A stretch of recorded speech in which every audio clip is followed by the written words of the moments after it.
Alan, do you think that it seems like, man, they were ready to go the moment they came in? Did you think he's been plotting this? Yeah. Do you think it was part of the strategy that, like, in order to be effective, we're going to come in and just completely fucking overwhelm the news cycle, the Democrats, everything?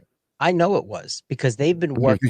Alan came up with the plan. He had this attitude, and everyone around him had this attitude. There's no question he's going to win. There was no doubts ever in Trump world. And I got to spend a lot of time with them and see the operation and what they were working on and how they were working on it.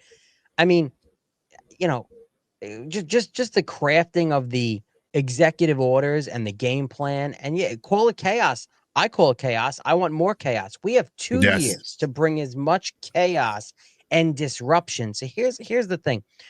I voted for government disruption, and I think most of people in the MAGA movement did. And there are plenty of disruptors in Trump world.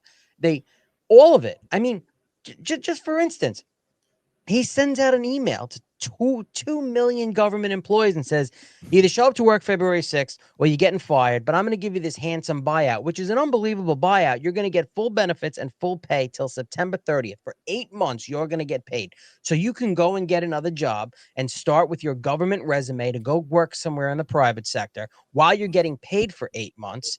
And if out of that 2 million emails, I believe as of the other day, they said they had about 10% that are looking to and most likely will take the incentive. So in his third week of his presidency, he could most likely successfully tell the American people that he has shrunk the government at least 10%, if not more, before he even started legally abolishing. And that's just by making people come in and show up for work. Yeah, there's a method to the madness for sure. Yeah. Just to circle back real quick to the offering the federal government employees a buyout.